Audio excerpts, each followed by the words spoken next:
Meu querido e minha querida, a paz do Senhor, tudo bem? Eu me chamo Luan Ferreira, eu sou professor e superintendente da Escola Bíblica Dominical na ADF Grajaú e esse é o canal Tutano de Jeová, não se conforme, se transforme. Domingo agora, dia 5 de janeiro, daremos início a mais um trimestre das lições bíblicas da CPAD, jovens e adultos, e trarei aqui para vocês as lições dos adultos, que tem como tema Em Defesa da Fé Cristã, combatendo as antigas heresias que se apresentam com nova aparência. Neste trimestre estudaremos os seguintes temas. Lição 1, quando as heresias ameaçam a unidade da igreja. Lição 2, somos cristãos. Lição 3, a encarnação do verbo. Lição 4, Deus é triuno. Lição 5, Jesus é Deus. Lição 6, o Filho é igual com o Pai. Lição 7, as naturezas humanas e divina de Jesus. Lição 8, Jesus viveu a experiência humana. Lição 9, quem é o Espírito Santo. Lição 10, o pecado corrompeu a natureza humana. Lição 11, a salvação não é obra humana. Lição 12, a igreja tem uma natureza organizacional. Lição 13,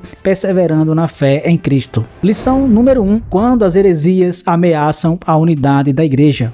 Texto áureo, amados, procurando eu escrever-vos com toda a diligência acerca da comum salvação, tive por necessidade escrever-vos e exortar-vos a batalhar pela fé que uma vez foi dada aos santos. Judas, versículo 3. Verdade prática, heresias são crenças e práticas contrárias ao pensamento bíblico que distorcem os pontos principais da doutrina bíblica. Leitura bíblica em classe, Atos capítulo 20, verso do 28 ao 31, 1 Pedro capítulo 3, verso 15 e 16, e 2 Pedro capítulo 2, verso do 1 ao 3. Atos capítulo 20, verso do 28 ao 31. Verso 28. Olhai, pois, por vós e por todo o rebanho sobre que o Espírito Santo vos constitui bispos, para apacentardes a igreja de Deus, que ele resgatou com seu próprio sangue. Verso 29.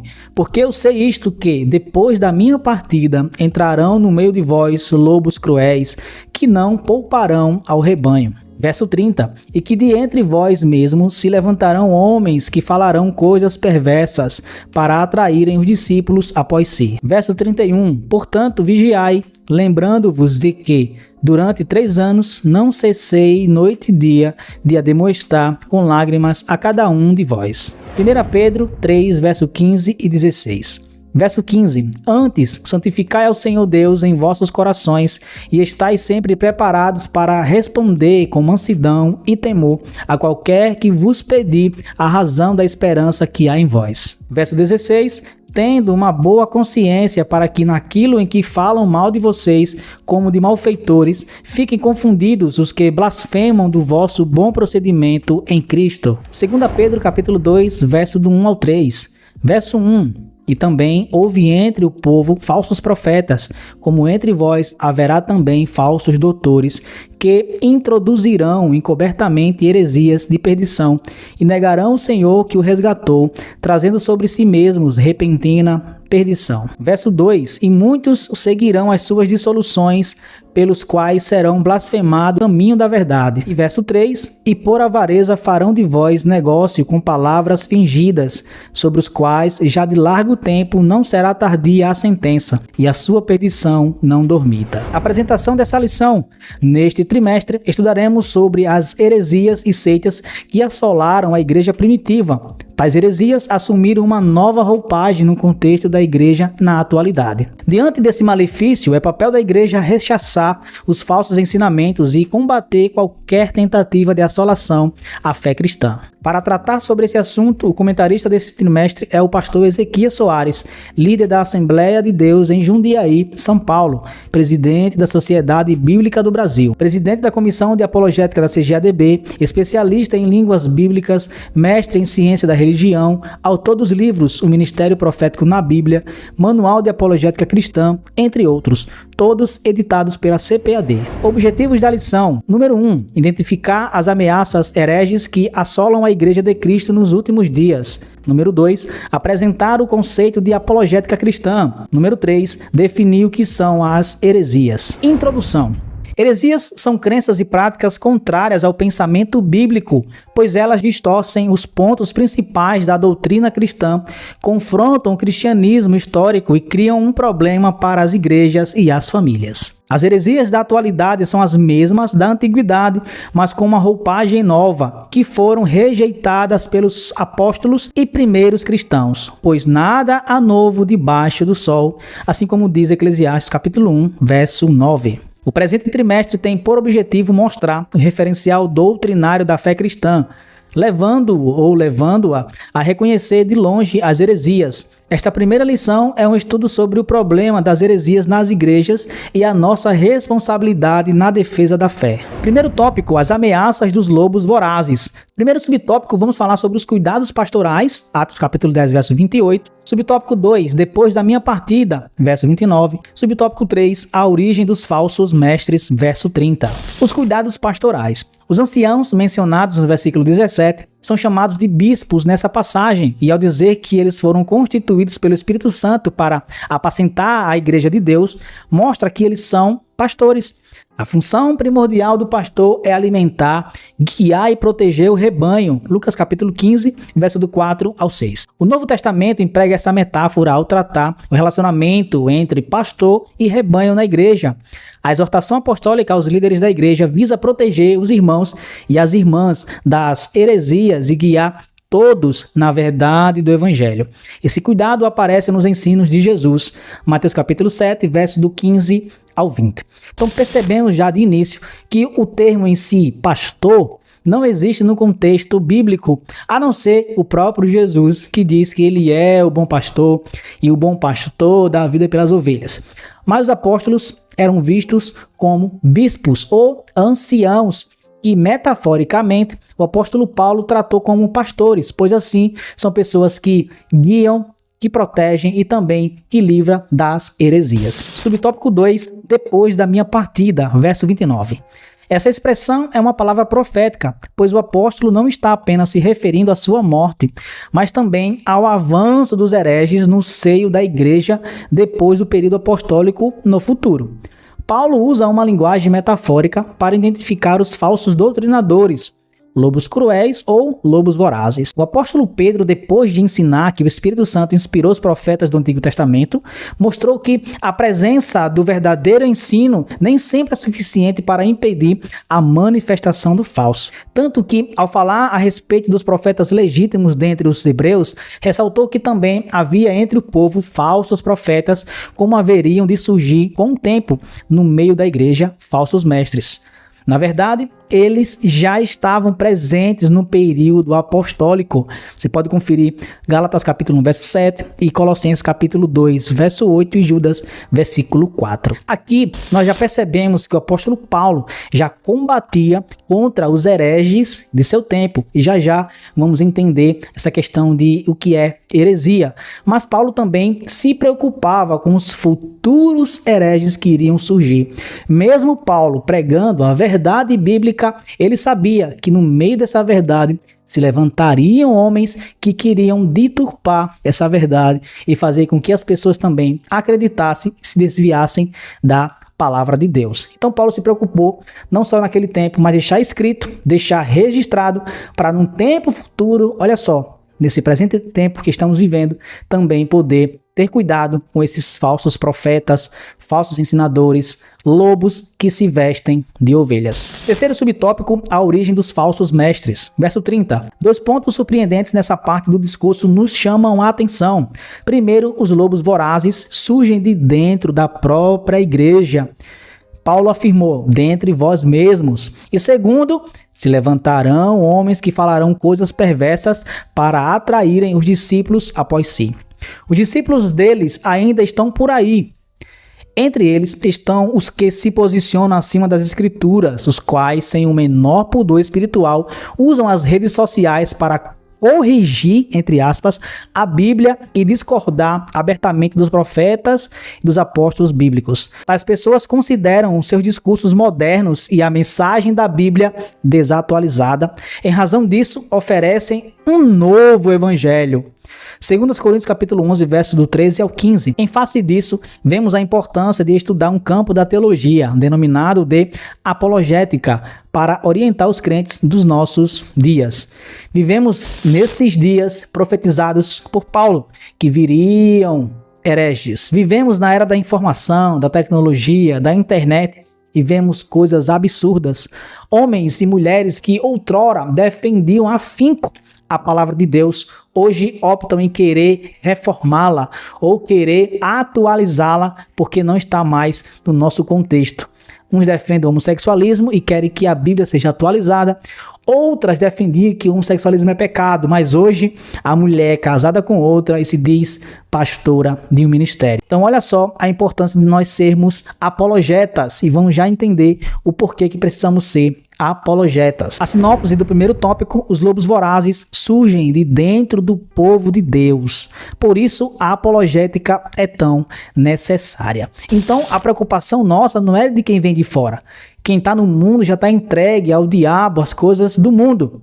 Infelizmente, precisamos ter cuidado daqueles que estão entre nós, que se acha que é um de nós, mas querem, infelizmente, trazer apenas divisão ou separação, que, a propósito, divisão é um dos termos para heresia, é o que vamos ver já já. Tópico 2, o que é apologética? Subtópico 1, definição, 1 Pedro 3,15. Subtópico 2, a que defesa Pedro se refere, verso 16. Subtópico 3, por que devemos combater as heresias? 1 Pedro 3,16. Letra A, para a defesa própria, 1 Timóteo 4,16. Letra B, para ajudar os outros na compreensão da própria fé. Definição: apologética cristã é a defesa lógica e racional da fé cristã e de suas práticas doutrinárias. O termo vem do substantivo grego apologia, que literalmente significa defesa, resposta. O termo grego traduzido por responder em preparados para responder com mansidão, em 1 Pedro 3,15, é apologia. Numa tradução literal é sempre preparados para uma defesa. A versão bíblica chamada de Nova Versão Transformadora, NVT, emprega o verbo explicar para apologia. Assim, sempre preparados para explicá-la. A apologética mostra que o cristianismo é racional. Os dados da revelação podem ser explicados de maneira metódica e sistemática, portanto, aceitável. Jesus disse que devemos amar a Deus de todos os nossos corações e de todo o nosso entendimento. Marcos 16:30. Isso ensina que devemos amar a Deus por completo, com o corpo, as emoções e o intelecto. Ser cristão não é apenas viver de experiências no sentido espiritual. De fato, nós somos espirituais, mas ainda estamos aqui. Estamos nesse corpo que raciocina e, através do raciocínio, precisamos responder às pessoas a razão de nossa fé, quando assim nós fomos indagados. Subtópico 2, a que defesa Pedro se refere? Verso 16. Há quem argumente que essa defesa seja uma resposta a uma acusação, visto que esta mesma palavra, apologia, aparece nesse sentido no Novo Testamento, como defesa de uma acusação tanto formal como informal. Vocês podem aí depois conferir os textos. O versículo 16 fala do bom testemunho cristão, que serve para provar a inconsistência das acusações contra os crentes. Mas não parece ser esse caso, porque a defesa, resposta ou explicação nessa passagem é sobre a razão da fé dos cristãos. Isso diz respeito à doutrina cristã. Ainda que Pedro esteja se referindo à resposta a uma acusação formal num ambiente hostil, não deixa de ser uma oportunidade para a defesa da fé cristã, como aconteceu com o apóstolo Paulo diante de Festo e de Agripa, na mesma audiência. Então aqui vemos que Pedro ele foi indagado, ele foi até de forma hostil questionado e ele defendeu a sua fé. Mas não se refere apenas a isso. Não precisa você ser instigado para responder a razão da sua fé. Você precisa ter base, você precisa ter argumentos para quando alguém não apenas questionar no sentido de duvidar, mas quando alguém no sentido de ter dúvidas, questionar a você, você ter base, você ter resposta para a razão da fé que você tem. Olha só, subtópico 3. Por que devemos combater as heresias? 1 Pedro 3,16. A. Para a defesa própria. 1 Timóteo 4,16.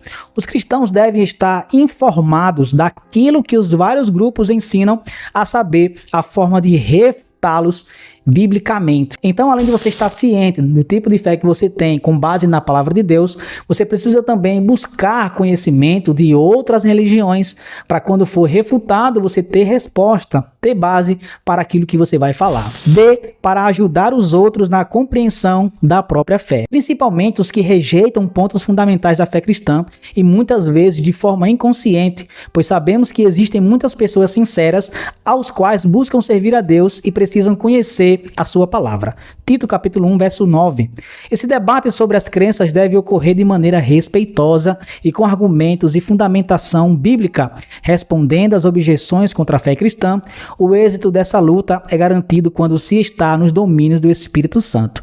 João capítulo 16, verso 13. Olha só que interessante. Você que tem a sua fé firme em Cristo, você que sabe da razão da fé que você tem, você pode ajudar até aqueles que não têm como. Infelizmente, muitas pessoas têm várias religiões porque a intenção é se chegar a Deus, mas não tem base nada para como se chegar a Deus. Você tem essa base, que é Cristo Jesus. Você apresenta Cristo para essa pessoa. E tudo isso com carinho, com amor, tranquilidade. Não precisa você gritar, não precisa você impor nada. Você explica tranquilo, a pessoa vai compreender e o Espírito Santo pode convencê-la da justiça, do pecado e do juízo, e assim a pessoa ser salvo, porque você tem uma fé firme, sólida, uma fé apologética, você defendeu aquilo que acredita, afinco, e a pessoa, de fato, teve firmeza naquilo, e o Espírito Santo trabalhou na vida dela. Eis a questão de você defender a fé que você tem. A sinopse desse segundo tópico: o cristão é chamado a responder de maneira respeitosa às objeções contra a fé cristã. Então não importa quem venha contra você com ódio, com raiva, mas com mansidão, tranquilidade e amor, você pode responder essa pessoa e ganhá-la também para Jesus. E por fim, tópico 3, o que são heresias? Subtópico 1, seitas e heresias. Subtópico 2, aireses no Novo Testamento. Subtópico 3, heresias de perdição. 2 Pedro capítulo 2, verso 1. Seitas e heresias. A palavra aireses no Novo Testamento grego é traduzido como seita e heresias. Você pode conferir aí os textos. É verdade que o cristianismo foi também chamado de seita, mas por não cristãos. Pessoas que não conheciam as verdades do Evangelho de Cristo e que se opunham a ele. A palavra seita é usada para designar as religiões heterodoxas. É um termo já desgastado, trazendo em si muitas vezes um tom pejorativo, por isso devemos saber quando aplicá-la. Primeiro vamos entender aqui o que são religiões heterodoxas. São religiões que têm várias doutrinas que se opõem à única doutrina verdadeira, que é a doutrina bíblica. Então, no tempo de Jesus, já existiam outras religiões, por exemplo, até o judaísmo, que quando veio o caminho, que era assim como os cristãos eram conhecidos, eles foram vistos como seita, porque não queriam aceitar as doutrinas dos fariseus, dos saduceus. Mas a palavra de Deus que estava em primeiro plano para o apóstolo Paulo, Pedro e seus companheiros, pois assim receberam de Cristo a revelação verdadeira da palavra de Deus. Então, os judeus, fariseus tinham a palavra equivocada. Os apóstolos tinham a palavra de fato revelada. Subtópico 2, aireses no Novo Testamento. Esse vocábulo aparece com o sentido de partido espírito sectário e nem sempre representa uma ruptura com o sistema convencional de determinada comunidade. Os saduceus e os fariseus eram seitas que formavam facções dentro do próprio judaísmo, e a versão bíblica traduz por partido. Paulo adverte para que não haja no seio da igreja essas divisões ou aireses e condena as inovações doutrinárias que causam divisão ou dissensão. Então perceba só, heresia, biblicamente falando, quer dizer divisão, uma discussão que pode, mesmo sendo a verdade bíblica, mas que causa divisão dentro da igreja. Saduceus, fariseus, entre outros, eram grupos que acreditavam em um só Deus. Só que uns acreditavam que precisava lavar a mão antes de comer, outros acreditavam na ressurreição e outros não. Então isso trazia discussão entre eles, diferentemente das heresias que conhecemos hoje, pautas doutrinárias que condenam a pessoa ao inferno. Por exemplo, desacreditar que Jesus é Deus, que por meio de Jesus nós alcançaremos a salvação. Isso é heresia que nós conhecemos hoje. Subtópico 3, heresias de perdição. É nessa passagem que aireses apresenta o sentido de erro doutrinário como a heresia, propriamente dita, no campo teológico que nós conhecemos hoje. As heresias distorcem os pontos principais da doutrina cristã no que diz respeito a Deus, Trindade, o Senhor Jesus Cristo e o Espírito Santo, o ser humano, natureza, pecado, salvação, origem, destino, os anjos, a igreja e as escrituras sagradas. O mais grave erro é quando diz respeito à divindade e interfere na salvação, pois não existe salvação sem Jesus. Entenderam bem? Biblicamente falando, a heresia era a divisão entre os próprios saduceus, fariseus, próprios estudantes da palavra de Deus.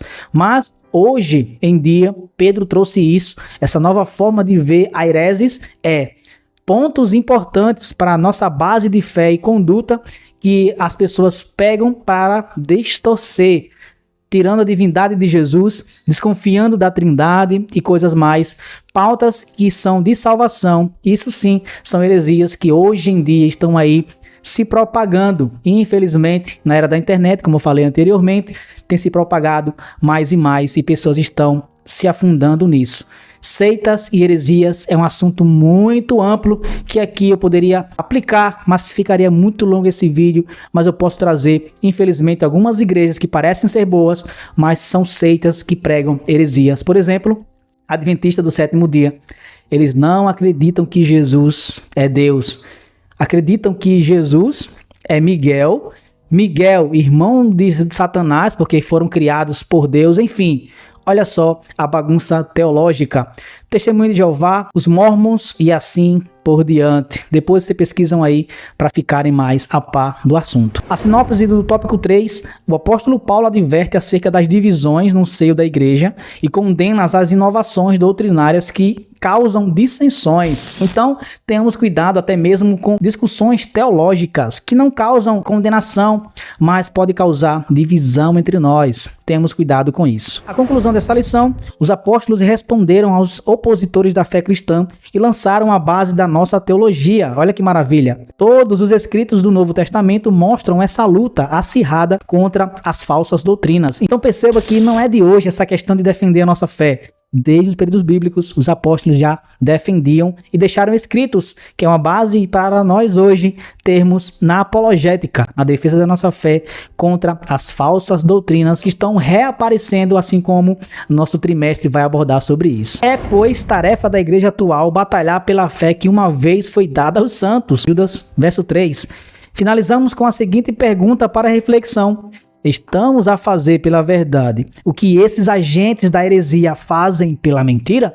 Você está disposto a gastar o seu tempo, ou melhor, investir o seu tempo estudando, buscando base para quando alguém for indagar você ter resposta na hora certa, a resposta na ponta da língua? Então, os hereges não se cansam de estudar para propagar a heresia. Então, você não se canse em estudar para defender a verdadeira palavra de Deus. Aplicação geral dessa lição. Olha só, a defesa da fé cristã não ocorre somente no campo intelectual, por meio do conhecimento bíblico e fidelidade à doutrina. O combate aos falsos ensinamentos se dá também por meio de uma conduta cristã ilibada, que testemunha a verdadeira doutrina de maneira prática. Jesus endossou essa verdade ao dizer que o mundo saberia que somos seus discípulos quando observasse o nosso exemplo de amor.